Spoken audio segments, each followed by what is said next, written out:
পয়লা বৈশাখের দিন পান্তা ইলিশ এবং সরিষা ইলিশের সাথে খাসির মাংসটাও কিন্তু রান্না করেছিলাম। দোকান থেকে ফ্রোজেন খাসির মাংস কিনে নিয়ে এসেছিলাম। এখন সেটা ফ্রিজ থেকে বের করে একটু গরম জলে চিবিয়ে রাখবো, যাতে তাড়াতাড়ি খাসির মাংসটা ছাড়িয়ে যায়। এখানে খাসির ফ্রোজেন মাংস ছাড়াও কিন্তু ফ্রেশ খাসির মাংসও পাওয়া যায়। তবে সেই টাটকা খাসির মাংস আনতে গেলে অনেক ঝামেলা করতে হয় এবং সারা দিন লেগে যায়। হাতেও তো সময় ছিল না, বিধায় এই ফ্রোজেন খাসির মাংসটা কিনে নিয়ে আসা। আর আমরা কিভাবে খাসির মাংস কিনে নিয়ে আসি, টাটকা খাসির মাংস, সেই ভিডিও আমরা দেখাবো। সেখানে একটা ছাগল মেরে 3-4 জনে ভাগ করে নেওয়া হয়। আমরা এবার যখন খাসির মাংস এইভাবে আনতে যাব, তখন অবশ্যই আপনাদের দেখাবো।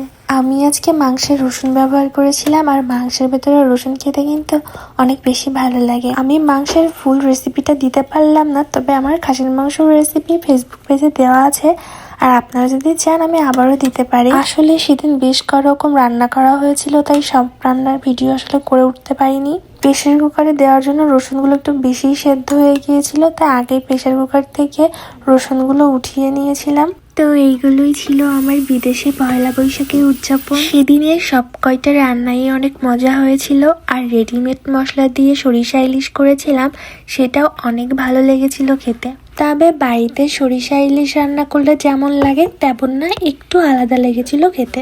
সেদিন গাজর, শসা, টমেটো, পেঁয়াজ, ঝালকুচি, একটু লবণ আর একটু সরিষার তেল দিয়ে একটা সালাদ বানিয়েছিলাম, আর সালাদটা খেতে অনেক টেস্টি হয়েছিল। এইভাবেই আমার পয়লা বৈশাখটা কেটেছিল। আমার ভিডিওগুলো কেমন লাগে আমাকে অবশ্যই জানাবেন। ভালো লাগলে একটা লাইক করে দিবেন। আবার দেখা হবে। আজকে এই পর্যন্তই। ততক্ষণ সবাই ভালো থাকুন। বাই।